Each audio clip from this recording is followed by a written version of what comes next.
본문의 말씀을 통하여 지팡이를 손에 잡고라는 제목으로 하나님의 말씀을 전하겠습니다.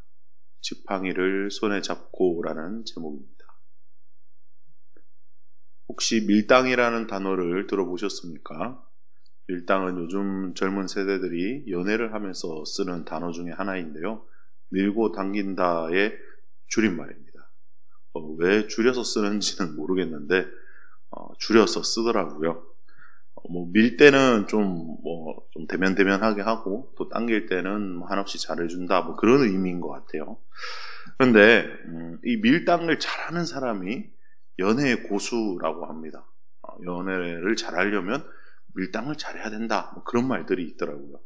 근데 저는 이 밀당을 잘 못해가지고 제 와이프 이제 여자친구를 사귀기 전에 여자친구에게 제 와이프에게 나는 밀당 같은 거 잘 못한다. 그냥 사랑하기에도 부족한 시간인데 뭘 밀고 당기냐, 씨름하지 말자라고 이야기했는데 다행히죠, 통했습니다. 네, 그래서 연애를 해서 결혼을 했죠.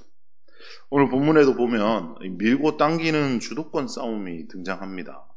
바로 하나님과 모세의 밀당의 모습을 볼 수 있는데요. 모세는 계속해서 밀어내는 형국이고 하나님께서는 계속해서 당기는 모습이죠. 이 본문을 함께 묵상하면서 모세의 심정에 대해서 또 하나님께서는 이 모세를 어떻게 다루어 가시는지에 대해서 함께 살펴보도록 하겠습니다. 첫 번째 주안점입니다. 첫 번째 주안점은 자격 없는 모세입니다. 자격 없는 모세. 모세는 하나님의 부르심을 오늘 본문까지 포함하면 총 5번의 거절을 합니다. 보통 한두 번 권하고 거절하면 정말 하기 싫은가 보다 할 텐데 모세는 5번까지나 거절을 합니다. 왜 모세는 이 5번까지 하나님의 부르심을 거절할까요? 자기 스스로 자격이 없다라고 생각했기 때문입니다. 하나님께서 바로에게 가서 이스라엘 백성을 데리고 나오라 라고 말씀하실 때 모세는 출애굽기 3장 11절에 이렇게 대답합니다. 모세가 하나님께 아뢰되 내가 누구이기에 바로에게 가며 이스라엘 자손을 애국에서 인도하여 내릴까? 첫 번째 대답부터 내가 누구이기에 바로에게 갑니까? 하나님. 내가 누군데 지금 하나님은 무슨 말씀이세요? 라고 말하는 겁니다. 내가 무슨 자격으로, 내가 무슨 신분으로 바로에게 갈 수 있습니까? 라고 하나님께 되묻는 거예요. 모세, 자기가 생각한 신분, 자기가 처한 상황, 자기의 자격은 어떤 자격이었을까요? 살인자, 도망자, 노예 출신, 다 늙은 80세 노인, 이제 말년을 편안히 보내는 것 말고는 관심이 없는 자, 광야에서 양치는 목자 정도라고 생각한 것입니다. 자신이 살인을 하고 도망쳐 나온 지 40년이나 지났음에도 불구하고 아직도 그 일이 모세를 올가매고 있다는 것이죠. 죄의 악이 그래서 무서운 것입니다. 아무리 시간이 지나도 하나님을 만나서 죄를 해결하지 않으면 여전히 그 죄의 영향력 속에 살아갈 수밖에 없다라는 겁니다. 모세는 그런 자신을 너무나 잘 알았습니다. 광야라 도피한 것도 어쩌면 그런 자기 자신이 혐오스러웠기 때문일지도 모르겠습니다. 사람들이 있는 곳으로 갔다가 자기를 알아보는 사람들을 만날지도 모르고 소문이 흘러 들어와서 언젠간 자신의 이 신세가 탄로날 것만 같았기 때문입니다. 그래서 도피를 아무도 없는 사막으로 한 것입니다. 그러다 죽으면 죽는 거지. 내가 지금 사람을 죽이고 멀쩡히 살길 바라나? 라는 심정으로 광야로 도망간 거예요. 아무도 없는 광야, 사막으로 도망간 이 정체성을 그대로 가지고 있는 것입니다. 그런데 그곳에서도 하나님은 이미 모세를 위한 준비를 마치셨죠. 미디안의 제사장 딸을 만나게 되고 그 무리에 들어가게 되고 무려 40년 동안 광야에서 자신의 혈기를 누그러뜨리기만을 하나님은 기다리고 계셨습니다. 그러나 모세는 이 자기 자신의 과거에 함몰되어서 그 40년의 시간을 포기의 세월로 보내왔다라는 거예요. 그러니 이 모세는 하나님의 명분을 거부할, 하나님의 부르심을 거부할 명분이 차고 넘쳤습니다. 이제 내가 이 나이에 80세에 무슨 이스라엘을 이끌고 나오는 위대한 지도자가 되겠습니까? 내가 40년 동안 한 거라고는 양치는 일밖에 없었습니다. 내가 무슨 지도자 훈련을 받은 것도 아니고 내가 무슨 민족들 앞에 서가지고 웅장하게 말할 수 있는 언변술이 있는 것도 아니고 나는 그런 사람이 못 돼요. 나는 사람들에게서 잊혀진 존재고 또 잊혀지고 싶었습니다. 사람 잘못 보셨어요, 하나님. 나는 이대로 조용히 광야에서 살면서 양이나 치고 자식이나 키우다가 조상의 품으로 돌아가고 싶습니다. 라고 말하는 거예요. 그래서 자꾸 거절하는 거죠. 오늘 본문에 4번째, 5번째 거절이 계속 나옵니다. 4번째 거절의 이유는 자기는 말을 잘 못하는 사람이며 그렇게 말을 잘 못하는 사람이기 때문에 거절한다라고 합니다. 근데 여러분, 우리가 성경을 통해서 보는 모세는 어떻습니까? 말 잘합니다. 모세의 설교 아주 좋습니다. 모세가 하는 말들 아주 유창합니다. 그는 말을 잘하는 사람이었습니다. 모세의 축복문이라든지 그의 설교를 통해서 우리는 그가 말을 잘하는 사람이라는 걸 알 수 있습니다. 말을 못하는 거 아닌데 말을 못한다라고 하죠. 그러니까 하나님께서는 내가 직접 네가 할 말을 가르쳐 주겠다라고까지 말씀하십니다. 그러자 이제 모세가 본격적으로 반항합니다. 반항. 보낼 만한 자를 보내소서라고 대답해요. 우리 개역개정을 읽어보면 보낼 만한 자를 보내소서라고 되어 있지만 영어 성경에는 이렇게 되어 있습니다. Pardon your servant. Lord, please send someone else 라고 되어 있어요. 이 직역하면 이래요. 죄송한데요. 당신의 종인 저를 좀 용납하시고 들으세요. 주님, 제발 부탁인데 다른 사람 보내세요. 라고 하는 거예요. 이 마소라 역본을 직번역한 세번역 성경도 이렇게 말하고 있어요. 주님, 죄송합니다. 제발 보낼 만한 사람을 보내시기 바랍니다. 이렇게 말하면 완강한 거부의 표시이자 하나님 당신 뭐라 하든 저는 안 가겠습니다. 라고 반항하는 대답인 거예요. 이 반항은 하나님에 대한 불신의 표출이었습니다. 그래서 하나님께서 이번에 화를 내셨다라고 기록되어 있죠. 노를 발하십니다. 하나님의 분노를 본 모세는 그제서야 애굽으로 갈 생각을 합니다. 더 이상 반항했다가는 안 될 것 같거든요. 모세의 입장이 이해가 안 가는 것은 아닙니다. 나이 80에 40년 전에 도망쳐 나온 곳에 떳떳하게 나온 것도 아니고 갑자기 내가 하나님의 명령을 받았다. 다들 나를 따라오라라고 하면 이스라엘 백성들이 나올까? 그 전에 바로가 순순히 보내줄까? 바로가 나를 알아보지는 않을까? 그 전에 국경에서 붙잡혀 죽지는 않을까? 온갖 인간적인 생각들이 머릿속을 헤집어 놨을 겁니다. 그러나 그것은 모세의 생각이었고 하나님의 생각은 달랐습니다. 포기자였고 패배자였기 때문에 하나님께서 찾아오신 것입니다. 모세의 부족함과 연약함과 결핍은 하나님이 쓰시기에 딱 좋은 상태였다라는 것입니다. 오늘 저와 여러분은 어떻습니까? 여전히 나의 환경과 나의 자질과 나의 역량을 생각하면 하나님이 쓰시기에 너무나 부족하고 자격 없음을 여실히 느낄 수 있고 알 수 있습니다. 그러나 그런 것과는 상관없이 하나님께서 부르신 뜻에 순종할 준비가 되어 있습니까? 저는 가끔씩 그런 생각을 합니다. 아니, 얼마나 쓸 사람이 없으시면 나 같은 놈을 쓰실까? 하나님은 얼마나 급하시면 나 같은 놈이라도 훈련시키셔서 쓰시려 하실까? 이것도 설교 단상 위에니까 이렇게 순화시켜서 제가 표현을 한 겁니다. 어째서 나 같은 놈을? 이라는 생각을 떨칠 수가 없었죠. 그러나 하나님께서 쓰시고자 하면 쓰시도록 내어드리는 게 우리가 해야 할 일입니다. 자격 없는 모세를 들어서 쓰신 하나님은 자격 없는 우리를 예수 그리스도를 통해서 자격을 부여하시고 죄인 중에 괴수를 살리기 위해서 사랑하시는 독생자 아들 예수 그리스도를 죽일 수밖에 없었던 하나님의 사랑은 지금도 저와 여러분에게 흘러 넘칩니다. 이 사랑을 마음껏 누리고 전하는 저와 여러분 되시길 주님의 이름으로 축원합니다. 두 번째 주안점이자 오늘의 핵심 결론입니다. 두 번째 주안점이자 결론은 모든 것을 준비하신 하나님입니다. 모든 것을 준비하신 하나님. 모세는 자신의 자격 없음을 바라보았지만 하나님은 그 부족함마저도 하나님의 계획 안에 있었고 그것을 상쇄할 준비를 다 마치셨습니다. 그리고 모세를 부르셨어요. 모세는 몰랐지만 말입니다.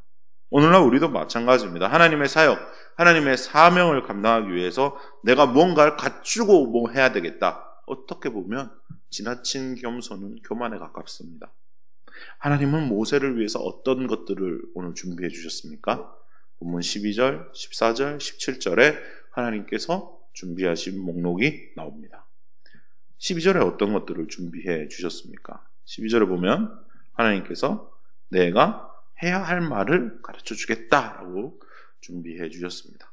바로 앞에서 말할 때 떨지 않고 성령의 감동으로 말미암아 말할 수 있는 것들을 내가 준비해 주겠다라고 이야기하는 거예요. 사실 이게 얼마나 대단한 은혜입니까? 바로 앞에 딱 썼을 때 트라우마가 있을 거 아니에요. 40년이 지났지만 모세에게는 트라우마가 있다는 거죠. 바로를 딱 보는 순간 몸이 굳어버린다는 거죠. 왜? 자기가 죄 짓고 나왔으니까.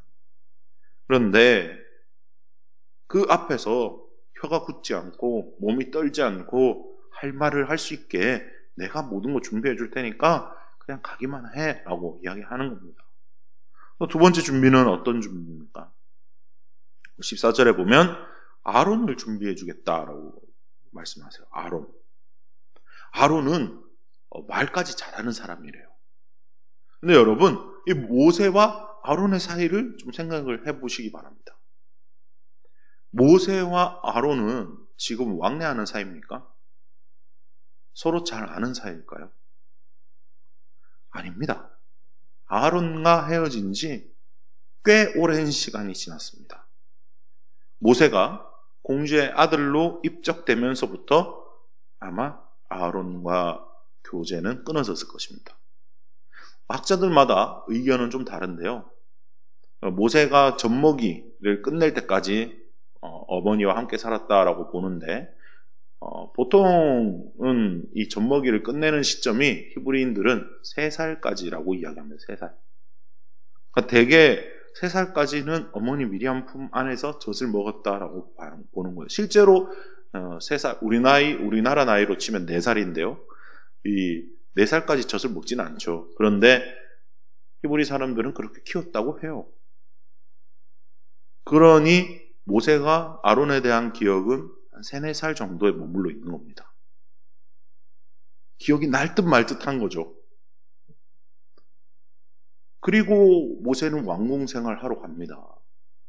어떻게 이집트의 왕자가 히브리 노예를 만나러 갈 수 있겠습니까? 만나지 못합니다. 또 미디안으로 도망쳐 나온 후에 어떻게 아론과 왕래할 수 있었겠습니까?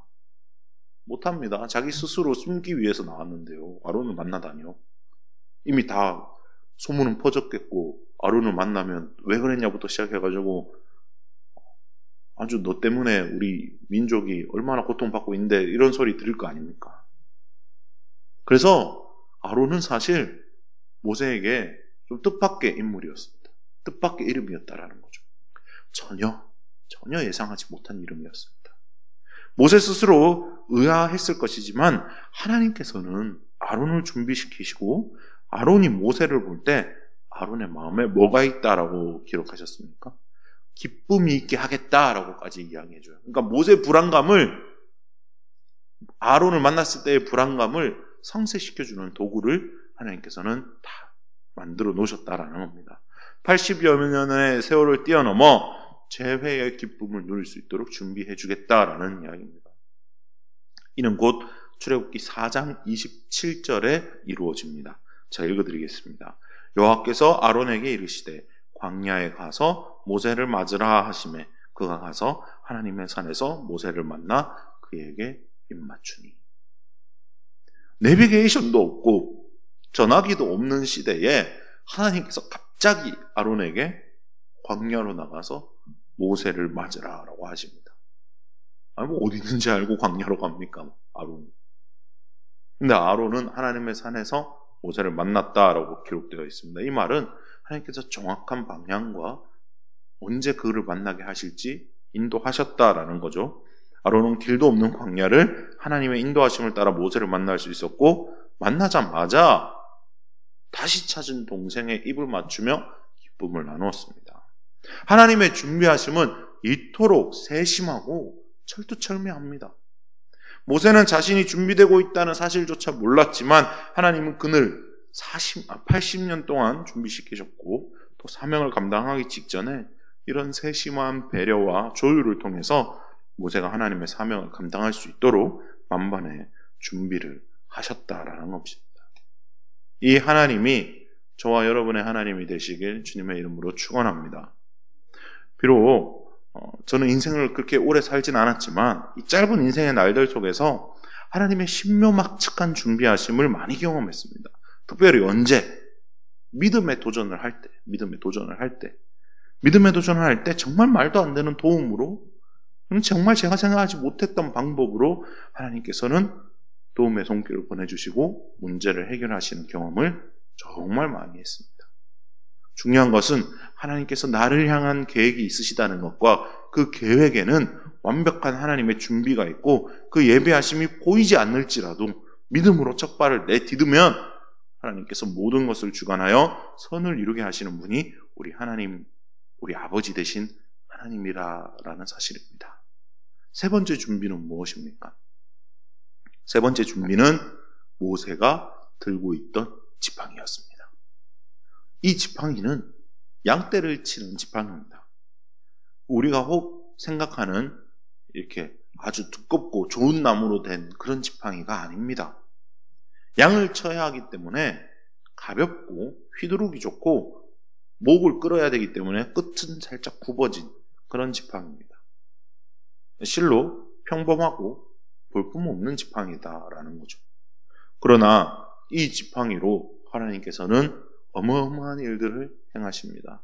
우리는 이미 성경을 통해서 이 지팡이가 하는 일들에 대해서 잘 알고 있습니다.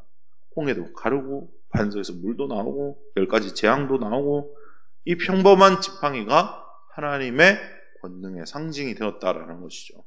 모세에게 있어서 가장 편하고 익숙한 지팡이를 권능의 도구로 삼으신 건 역시 모세를 배려하고 모세에게 알맞은 준비였습니다. 이처럼 하나님께서는 양을 이끌던 지팡이를 이스라엘이라는 거대한 민족을 이끄는 지팡이로 만드신 분이십니다. 여러분에게 지팡이는 무엇입니까?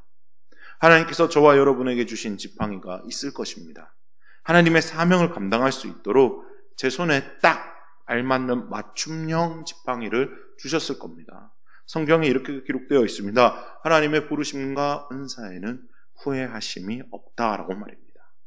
나의 지팡이를 준비하시는 하나님을 바라보는 믿음으로 하나님께서 부르신 소명을 확인하고 또 사명을 감당할 수 있는 저 여러분, 지팡이를 발견하는 저 여러분 되시길 주님의 이름으로 축원합니다. 말씀을 마무리하도록 하겠습니다. 모세는 80평생을 자신의 자격 없음에만 집중하며 살아왔습니다. 그런 그에게 하나님께서 나타나셔서 소명을 주십니다. 자격이 없는 것은 모세뿐만이 아닙니다. 하나님의 아들, 하나님의 자녀가 될 자격은 저와 여러분에게도 없었습니다. 그러나 우리가 아직 죄인 되었을 때 예수께서 죽으심으로 인해서 하나님께서 우리에 대한 사랑을 확증해 주셨습니다. 그 사랑으로 지금도 저와 여러분을 부르시는 하나님께 믿음으로 반응하며 부르신 소명을 감당하는 저와 여러분 되시길 주님의 이름으로 축원합니다. 또한 하나님께서는 저와 여러분을 부르실 때 만반의 준비를 맞춰놓은 상태라는 것입니다. 하나님의 준비하심에는 실수도 없고 오류도 없습니다. 가장 정확한 때에, 가장 알맞은 때에 하나님께서는 저와 여러분을 부르시고 또 그 소명과 사명을 감당할 수 있는 지팡이를 준비해 주십니다. 하나님께서는 이미 저와 여러분에게 지팡이를 주셨고 내가 가장 잘할 수 있는 방법으로 하나님의 소명을 감당할 수 있도록 인도하고 계십니다. 오늘 나의 지팡이는 무엇인지, 내 손에 알맞은 달란트로 어떻게 하나님의 소명을 감당할 것인지 되돌아보며 모든 것을 준비하신 하나님을 전적으로 믿는 믿음으로 부르심에 합당한 삶을 살아가는 저와 여러분 되시길 주님의 이름으로 축원드립니다.